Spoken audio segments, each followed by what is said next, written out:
Hi, I'm Andy, and welcome to High School Here I Come as part of your welcome to the Thames Valley District School Board. What a thrill for me to be a part of this for many reasons. The most important reason, I'm from the Thames Valley District School Board, a 1984 graduate of Nicholas Wilson Elementary School in Westminster Park, Southend, London. A 1989 graduate of Laurier Secondary School. Get a load of that mullet haircut. The 80s at its finest. In addition, my wife grew up in the board, going to Arthur Stringer and Sir Wilfrid Laurier, and my two daughters are currently in the board, having a daughter that attended Nicholas Wilson and Princess Elizabeth and is now at Laurier, and my 7th grade daughter is at Nicholas Wilson. Welcome. Welcome to your grade 9 year. What a thrill for me to be a part of this.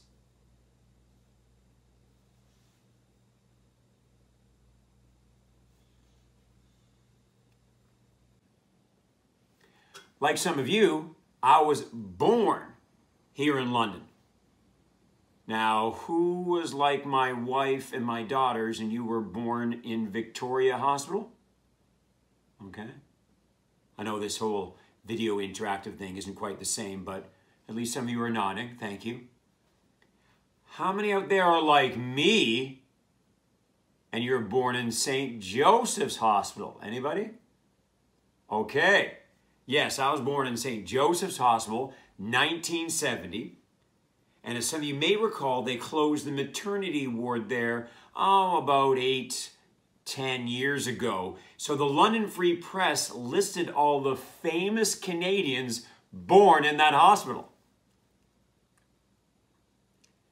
I wasn't one of them.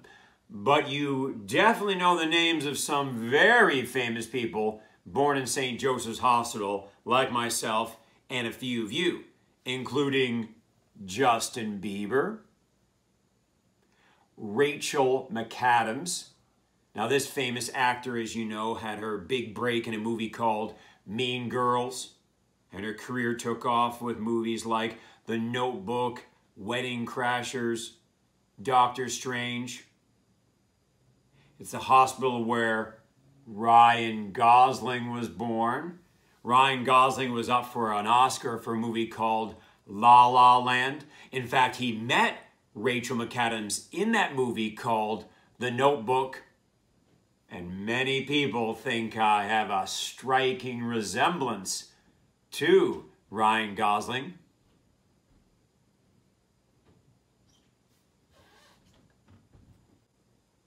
And since 1992, I've been blessed to make a full-time living traveling North America as a professional speaker, specializing in motivational assemblies, student leadership workshops, and training sessions for a wide range of settings in both schools, conferences, conventions, camps, and with professionals in education and charities. And I'm often asked by people, hey, Andy, what's the largest school you've ever spoken to? And it was a school called Klein Forest High School in suburban Houston, Texas. Klein Forest High School had over 3,600 students. They had about 900 students per grade. I had to do 4 assemblies, 1 per grade, each equal to about 900 students. Hey, Andy, what's the smallest school you've ever spoken to? I was in Saskatchewan. Saskatchewan, the hardest province to spell, the easiest Canadian province to draw. Saskatchewan. And I spoke at a school in Saskatchewan, about an hour and a half south of Regina, in a place called Crane Valley. And Crane Valley School, home of the Vikings, had 60 students. 60! Kindergarten to grade 12.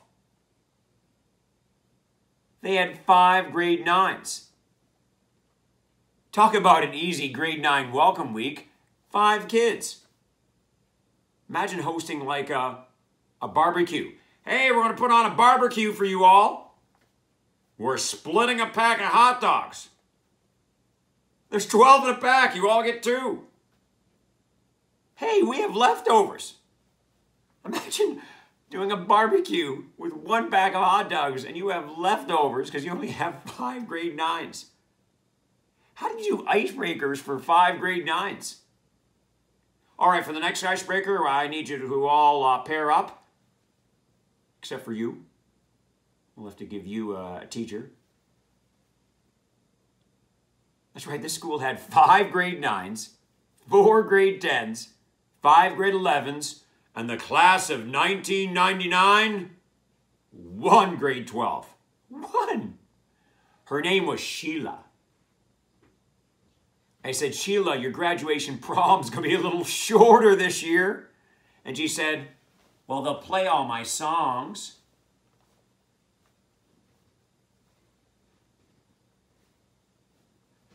You can tell I'm hip on your dance moves. You kids today doing the sprinkler, the shopping cart, the lawnmower. I know for you, old school for you takes you back, what, 8 years ago? What, from Gangnam Style, right? When you were like 4 years old, 5 years old, you probably still have old video of you doing that, bouncing around. You know, now that you're in high school, I think you need some new dance moves. How about the Lost My Keys? Oh, found them, found them, found them. Or the pencil sharpener. Or the refrigerator. Or driving in Canada. Or driving in Scotland, India, or Jamaica. You get that, right? They drive on the other side of the road.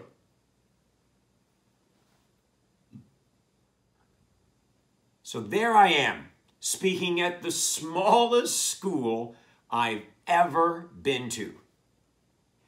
Crane Valley School, south of Regina in Saskatchewan. And I'm laughing with that one graduate, Sheila. I said, Sheila, what's it like going to school? Kindergarten to grade 12 in one building. And she said, Andy, big schools, like a school you're probably sitting in right now, big schools, anything over 400 kids in a high school, grade 9 to 12. Andy, big schools, they make fun of us, right? They think it's weird. They think it's bad. But Andy, we do have one huge advantage over big schools. I said, what's that? Andy, we go to school with kindergartens, grade 1s and 2s. They're the best entertainment money can't buy. And they're a constant reminder of what I like to call positive peer pressure. What do I mean? Well, think about it. At a K-12 school, one of the biggest things I've seen, having spoken at over 120 kindergarten to grade 12 schools in places like Saskatchewan and Alberta, when you're out there in rural settings, where people are so spread out due to the large farms, that it's the only choice is to do a K-12 school. And what happens is the teachers and administrators ask the grade 6s and up to be very active in the lives of the grade 5s and younger. Math help, reading buddies, supervising recess, being part of assemblies and pep rallies in such a way that it's all very inclusive.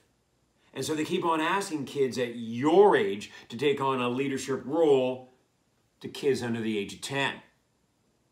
But the advantage of that is not only does it give people your age tremendous leadership skills, maturity, patience, but a real sense of self-worth as these 10-year-olds, 8-year-olds, 5-year-olds look up to you. And then there's the other part of it. You, as a 12-year-old, 15-year-old, 14-year-old, 17-year-old, see how they act on a regular basis. You get to see on a regular basis how 7-year-olds, 5-year-olds handle the class, spirit days, assemblies.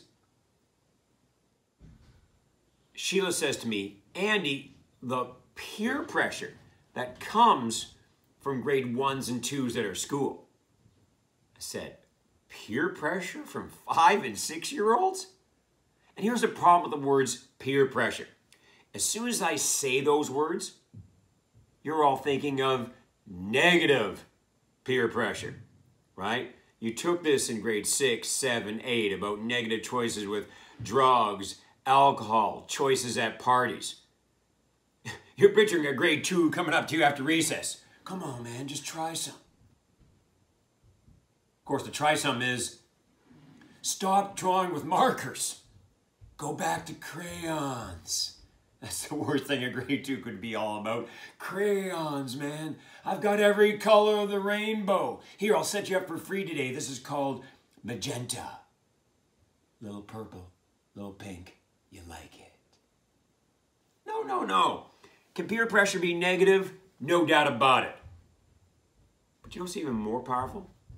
Positive peer pressure. Thank you for watching this video and being a part of that in a positive way. Positive peer pressure. Don't believe me that positive peer pressure is more powerful than negative? Okay, you're at a K-12 school like Crane Valley. It's a classic spirit day. School color day. Halloween dress-up day. Pajama day, hat day. You've been there, right? You know what peer pressure is? Walking in as a 13, 14, 15-year-old, you have not dressed up for the spirit day, and a grade 2 comes running up to you. Hey, hey, hey, hey, hey.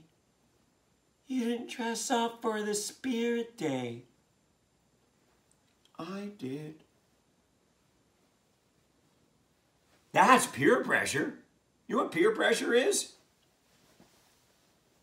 Walking into class and walking into school and you haven't brought in a can for the food drive. And you have this 6-year-old going, have you brought in a can for the food drive? You have a 7-year-old saying, are you going to do the Terry Fox run with me? You have an 8-year-old saying, you're going to the assembly, aren't you? I'm in it.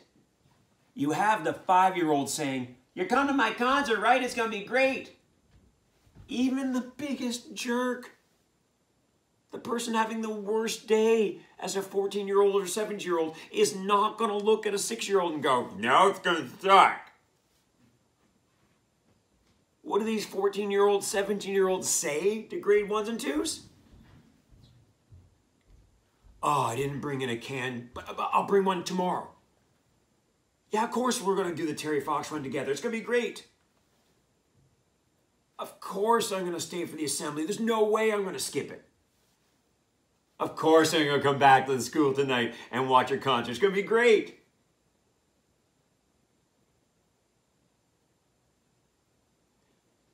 But you're in high school.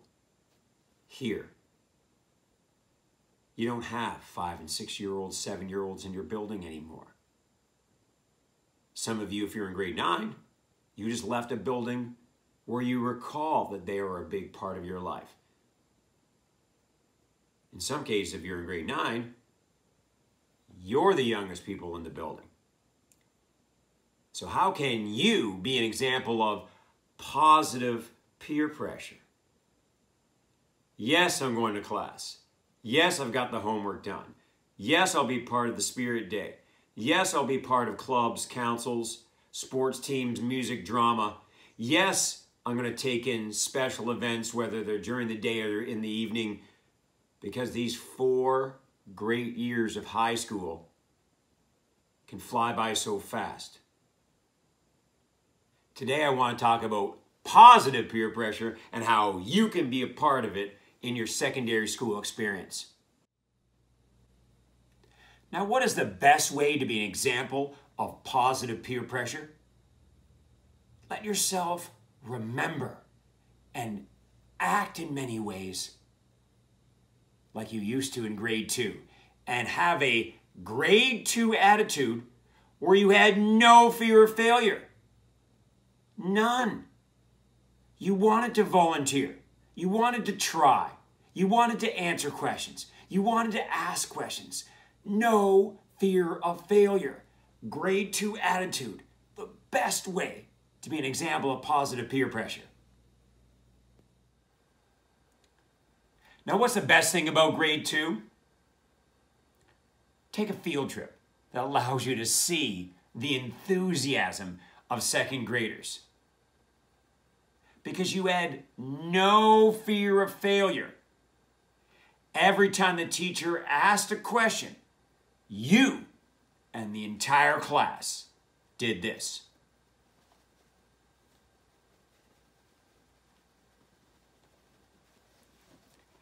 Pick me.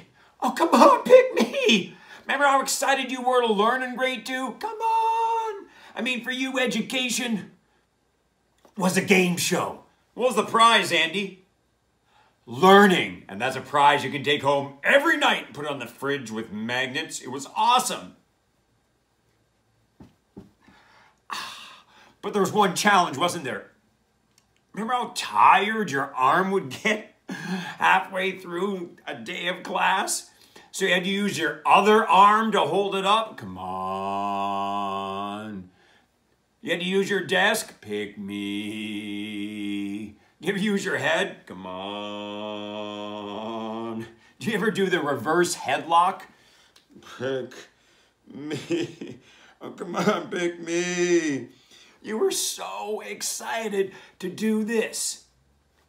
Now, get your hand up in my program means 3 things. 3 things I want you to keep from your grade 2, second grade life and keep it in your middle school, high school life. I summarize these points with one powerful body action.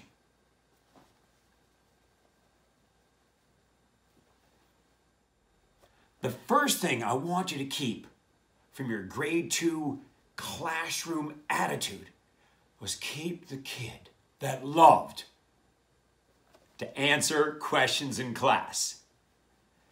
Now I know there's one big challenge answering a question in class. There's a chance you could be wrong. Now let's be honest. We're not a big fan of being wrong in front of other people. And if you're new to your building, really not a big fan of being wrong in front of people we don't know. Because it can be intimidating that first month or 2 in a new building, depending on the setting where you're watching my video here today. But what were you like in grade 2? So the teacher asks a question. Math, social studies. The biggest difference between being 7 and 14, between 7 and age 17, age 7 and age 21 in college, university, is that at age 7, your focus was there, on the teacher. Pick me. But as we got older, we started to do this. Do you have your hand up? Do you like this class? Do you think this is interesting? Do you think this is funny? We start looking left and right for approval, while when we were in grade 2, we looked there to the teacher or the person who's talking for approval. So the first thing I want you to keep to tie in what you were like at age 7 is answer questions without worrying about what they are doing. And I know there's a chance you could be wrong. Trust me, I know. You see, Andy, I set a record. I think I set a record in elementary school, high school, King's College at the University of Western Ontario. I set a record for being wrong most often in class. And you know you're wrong when the teacher gives you the encouragement wave. Have you ever gotten the encouragement wave on a wrong answer? I'll give you an example. So when I was at King's University College, now part of Western University here in London, where I'm from, I majored in history. So I'll give you a history example that you might hear in high school. So there's your teacher, maybe in a history class, talking about the North American Free Trade Agreement and or what has been happening between Canada and the United States in free trade. And your teacher says, the North American Free Trade Agreement was brought in the early 90s. Who was the Prime Minister and President that arranged that? And there you are, eager kid. Yes, Andy. President Clinton and Prime Minister Trudeau's dad, Pierre Trudeau. Your teacher. You. I'm wrong, aren't I? You stop doing that, the right answer's not in there. Okay. I got that a lot at your age. But here's the great thing about being wrong in class. The wrong answer's now out. And you can't study it. The wrong answer is now out. You're not going to write it down as the right answer. And either the teacher or a classmate in the discussion will give the right answer. And psychologists have proven that when you are wrong publicly, your brain does this. Don't do that again. Don't do that again. So that when it appears on a test, when it appears in a discussion, when it's part of a presentation, your brain says, remember that? You were wrong about that 3 weeks ago. Don't be wrong again. So it's actually good for you to be wrong publicly, because when it comes up again, you're going to be right. Back to my example. Clinton and Trudeau. Oh, yeah, I got the timeline wrong. Yeah, Trudeau was more 70s, 80s. Right. Okay, so is George Bush Sr. That's it. I knew it was the dad of somebody, but it was George Bush Jr.'s dad was the president. Got it. And Mulrooney, Prime Minister Mulrooney. Got it. I'm wrong in class. Still alive. It's actually not that funny. Nobody's really laughing at me going, who's laughing like that I was wrong on who was the president and prime minister that brought in the North American Free Trade Agreement? I'm wrong in class, but I make note of the right answer. And I'm right on the quiz. I'm right on the test or exam. I'm correct in the presentation. I'm correct when it's a big project I have to submit in 2 weeks. And what's funny is we often don't answer questions because we think people around us, behind us, are going to be making fun of us. Laughing. Thinking, oh, so stupid. But in fact, most of them will be thinking this. I'm glad you said that answer. I was going to give the same answer. And they're taking notes too. In fact, what I've also learned is, as you try, your example of courage is an example for them. And maybe they too will do this more often as September becomes November, as November becomes April in French or Spanish, in science or geography. Answer questions in class. In terms of presentation, as you know, I'm a presentation type of guy. You know, you're taking a second language, a French or Spanish. You're majoring in you're doing something in your first language, in my case, English, right? And you flub an answer so badly in class that classmates do laugh. You flub your pronunciation in a French or a Spanish so badly that your teacher even gives you a little smile. But again, do that in class. Work on it. My wife teaches French. I have a bilingual daughter who is enthusiastic about a second language. You're going to have moments where it just doesn't come out right. I have nieces where English is their fourth language after Lingala, Swahili, and French while growing up in Congo. You're going to have moments where it just doesn't come out right. But the best place for that, class. My pronunciation is terrible in class today, but I keep at it. And 2 weeks later, I have a presentation. I'm up in front of people. And my pronunciation is so bang on that now my teacher is smiling, but more a smile of, well done.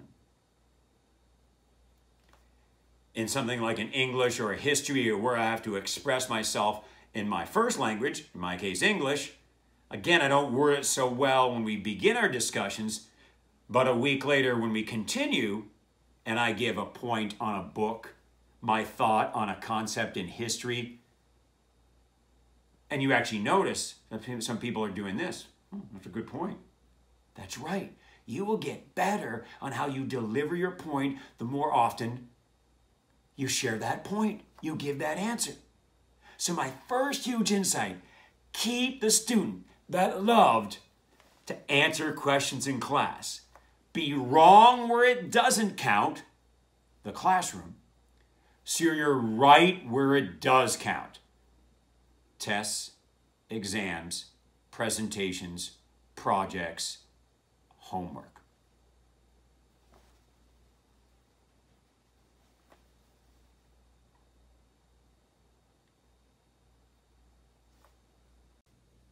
Next, I want to talk about the power of asking questions in class.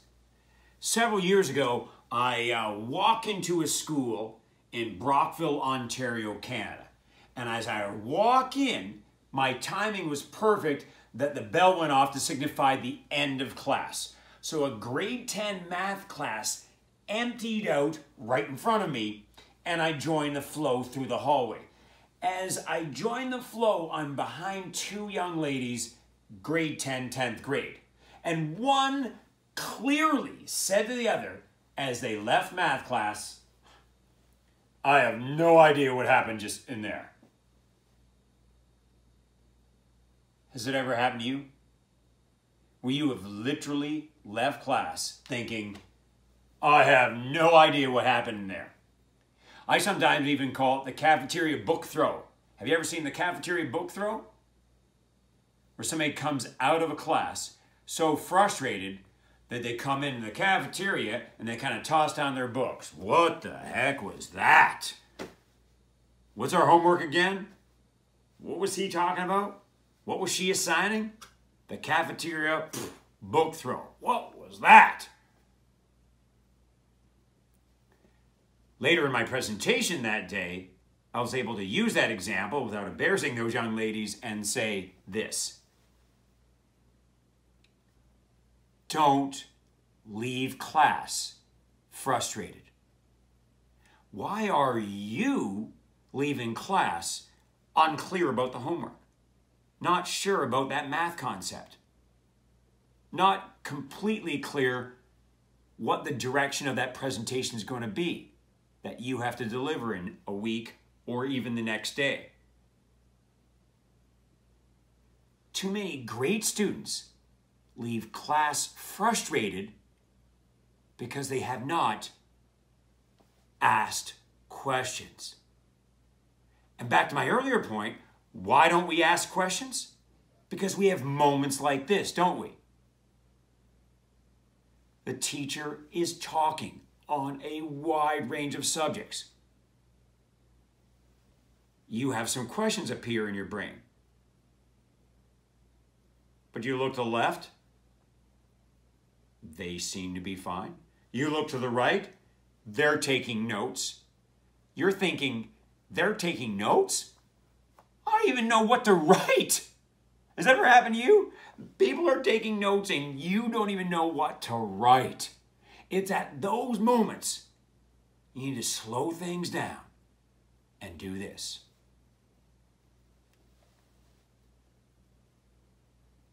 And here are a couple of great questions you can ask in a classroom setting or on a one-to-one meeting with a teacher or a guidance counselor that can help you out in school. First great question to ask. The teacher's doing something on the board. Classic example, math or a second language you may be taking, in my case growing up, French. Teacher's doing something on the board and your brain does this. I have no idea what they're talking about. Maybe you had one of those momentary where you zone out for a bit in class. Maybe you missed something in the homework the night before that they're now talking about that you didn't fully understand. Maybe you even missed a day of class. We've all been there. So a great question is this. Yes, Andy? Can you go over that one more time? What a great question. Slow down the classroom for yourself for just a second. Or when you have work period time, you call that teacher over to look at your work, to look at the computer you're working on. Can you go over that for me one more time? Now again, why don't we do this? The classic, we think other people around us are looking to jump, make fun of us, make a sound of disgust. When I actually have learned that when we often do this, can you go over that one more time? That there's people around us at that moment doing this. Good, I'm glad you said something. I'm not getting it either. And as I've said earlier, your example of courage, your example of positive peer pressure is encouraging to them. And people aren't going to jump all over you in terms of negative comments, laughter, or judgment in here. There are going to be moments where you're going to be able to ask more questions than others, like work periods, but still. Can you go over that one more time? Oh, okay. Like we've all had those moments, right? Where I've been in a math class. Can you go over? Oh, it's like a huge weight off your shoulders. Right? Be that person that asks those great questions. Another great question. I need help. Can I get some help? Whether it's an everyday issue with homework or a big issue in your personal home life, asking for help is way too often associated with being a sign of weakness. And as you go from 12 into age 15, some of you go from age 14 into age 17, as you make the jump from 17, 18 into age 20, too often as we age, we think, I should know this. I love independence. And you sometimes feel that asking for help is a sign of weakness. It isn't. Let me show you why. There are moments in professional sports. I recall superstar basketball players like Michael Jordan or LeBron James, where the players are just barely younger or the same age or sometimes older than the coaches training them. And if NFL, NBA, NHL stars that we look up to can look at somebody their age or sometimes younger and go, I need help. How can I do better? We can learn from that. Ask for help. My buddy PJ struggled in math. Not to the point of failure, but to the point of not hitting the 70s he needed to get into university. So finally, in his senior year, he bluntly did something he felt he should have done earlier. That is, I need help in this. can I get some help? And I'm not saying that he made a 58 become a 92 in a few months' time. But what can happen is what happened to PJ, where consistent high 50s and 60s, he starts getting extra help. Setting aside time during work periods to call the teacher over, do the homework, and then bring that homework into class and see what he did wrong. And something started to happen. When he first was looking at post-secondary options and his low 60s average, because of a poor math mark and because his science wasn't quite up there, those low 60s averages were closing the door on any opportunity to play university football.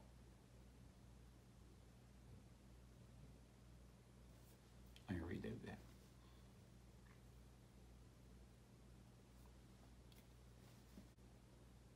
Let me give you the example of a buddy of mine named PJ. PJ was the second best football player I played with in my high school days at Laurier Secondary School there in London. Back in those days in Ontario, we had grade 13. Halfway through his grade 13 year, he sits with his guidance counselor. PJ, what do you want to do next year? Oh, I want to upgrade my marks, play another year of football. That's right, in Ontario, you could do a grade 14 year back in those days. And then go play university football. For who? Said his guidance counselor. With your mid to low 60s average, you can't get into any university to play football. PJ was getting the mental slap from a caring adult that he needed at a critical time in his life. So finally, he had that courage to ask for help. It's the math, sir. It's like I take the homework home and I don't get it, and I'm finding the class frustrating, and what was hurting his average, in particular for him, was his math mark.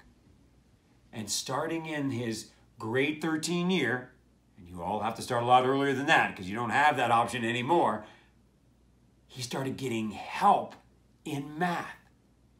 And his 50s in math, because he started focusing on the homework, asking for help, answering questions in class, not leaving class with the wrong answers in his brain, doing the homework as best as he can, asking questions like, can you go over that one more time?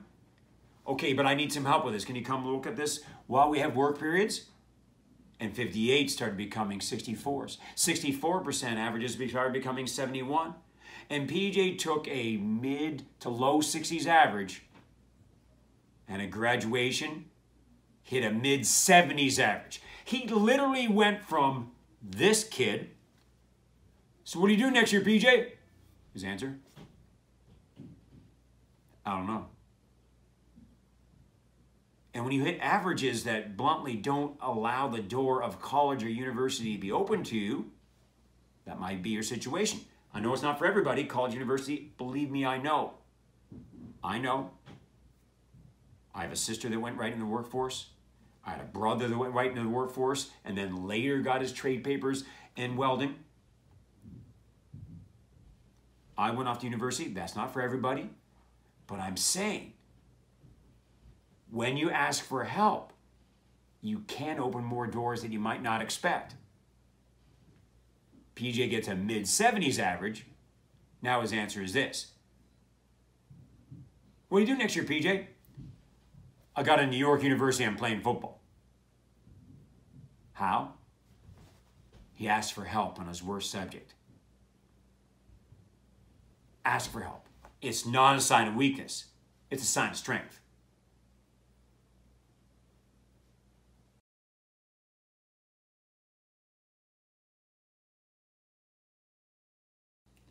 Next, what we did a lot of in grade 2 volunteering. Don't believe me that second graders love to volunteer? Just try this. Stand amongst a group of grade 2s and say the following.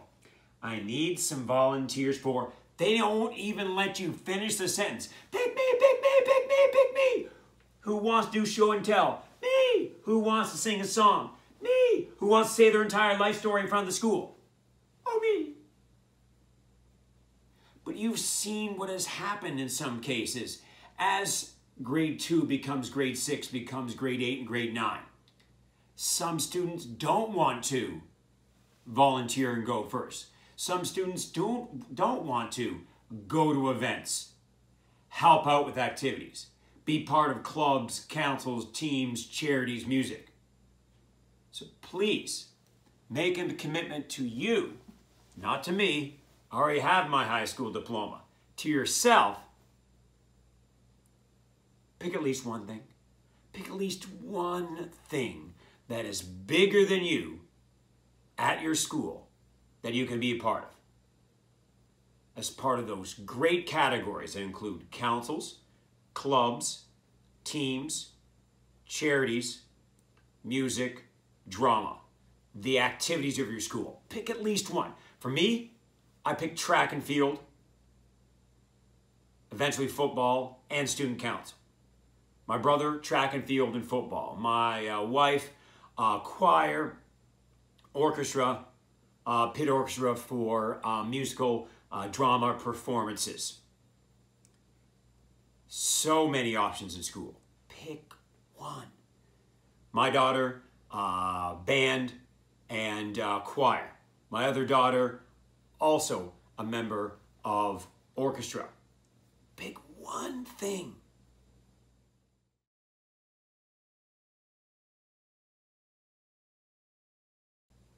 (2020). As I was driving 2 days ago, I saw a man with a shirt that had 3 years on it. 2019, 2020, 2021. And the 2020 had a big X through it. Sort of summed up his thoughts on this year. And as I record this video, it is still this year. It's August. We can't make 2020 go away. Now, on the one hand, it's kind of funny. But on the other hand, we're right in the middle of it right now. And I know it's been tough. And there's not a lot that I can maybe say that can maybe make it less tough for you. I get it. I'm a traveling motivational speaker that visits schools and conferences, and on the weekend of March 13th to 15th, I had 31 cancellations hit my inbox or my phone messages as bookings from BC to Pennsylvania, from Saskatchewan to all over Ontario, even my annual visit to University of California, Los Angeles in the summer to speak at a conference for students grades 10 through age 24, canceling. I know it's been tough. It was really tough for me too. Even this, right? Talking to an iPhone in a basement studio I set up in my house. I know a lot of what I've shared today has some asterisks around it as you've had to adjust to what 2020 means. A couple ways you can do that, based on not only what I've seen as a person, but as somebody that's married to a high school French teacher and computer teacher, and with a daughter in grade 10 and grade 7, who I watch firsthand deal with the challenges of March through June, and who we're also discussing the challenges of September onwards. For example, let's be honest, the online learning this past spring was inconsistent, and it was nobody's fault. And then when you learned it really didn't have any meaning, and you add to the fact that you're disappointed that your spring sports, your summer sports, your grad, it's all been canceled. I know it was tough. So to be told that this fall what is going to be done online does count.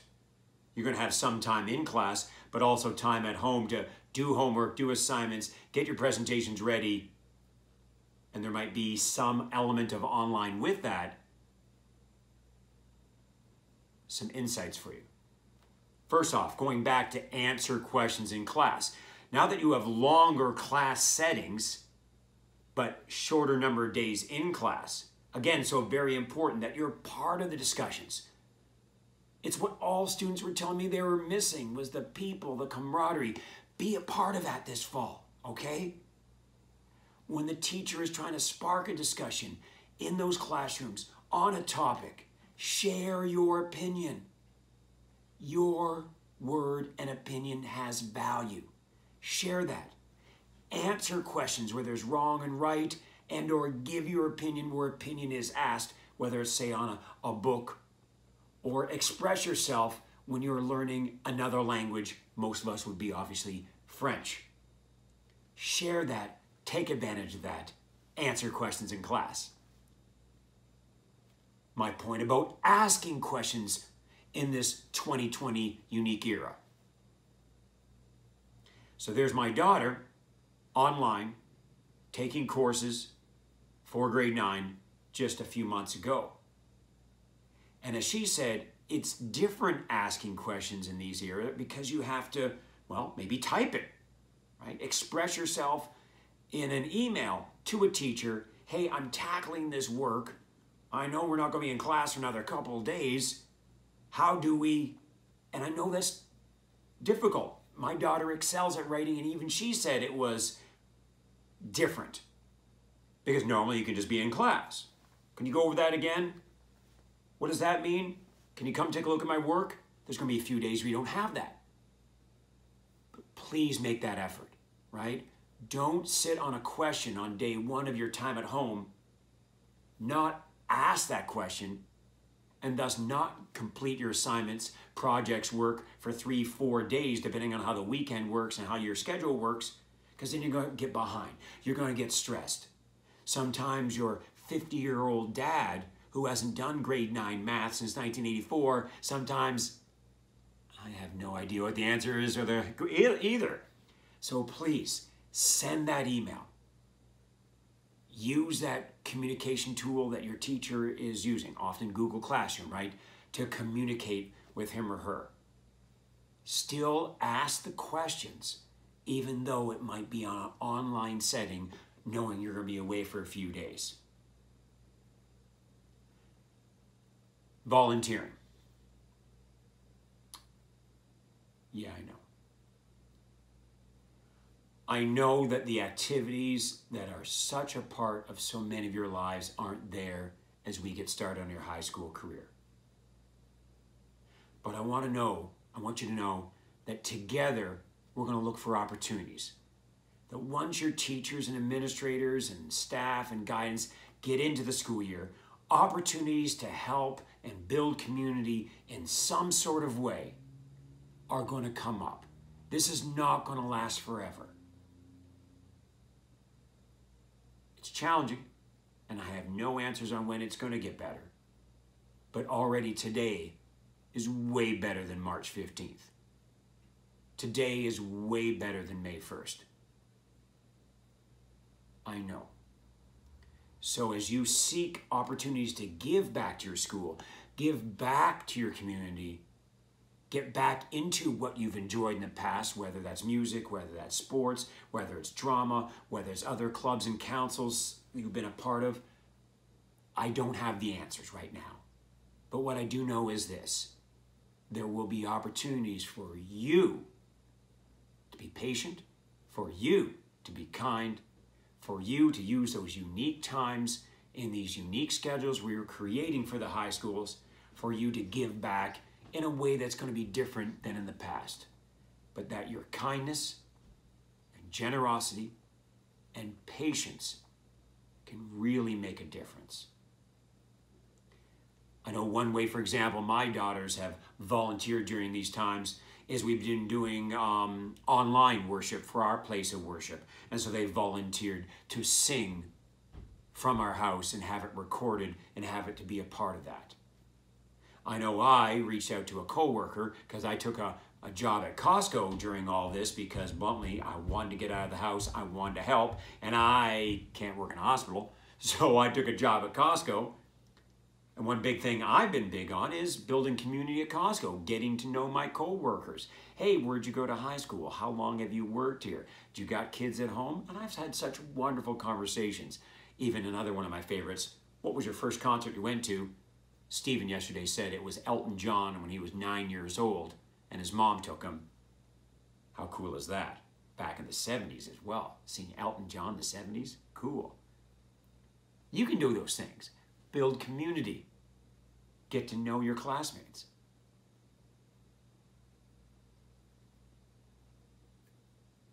What part of the world are you from? What are you reading? You said you had a holiday yesterday. What religion celebrates a holiday yesterday?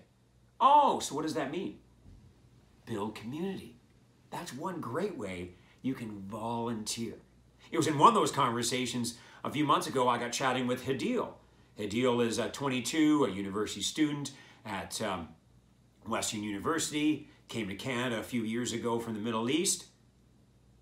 Got to know her and that she's running the camp at the Islamic school on Oxford Street behind the mosque there. Next thing you know, I'm speaking at the camp she's running, both to the staff and to the campers. It was a unique setting, a big gym, 45 kids all spread out, each with their 6 feet. But that wonderful opportunity came about because one way we can volunteer ourselves and build community is ask questions. I know these are tough times. I know a lot is being asked of you. I know that if you've made it this far in the video, you've made a commitment to adjusting to these times. Thank you. Keep doing that. We're going to get through this together. Keep your second grade attitude. Answer questions, ask questions, volunteer. Let's use the challenges of 2020 to continue to be the great people we all are.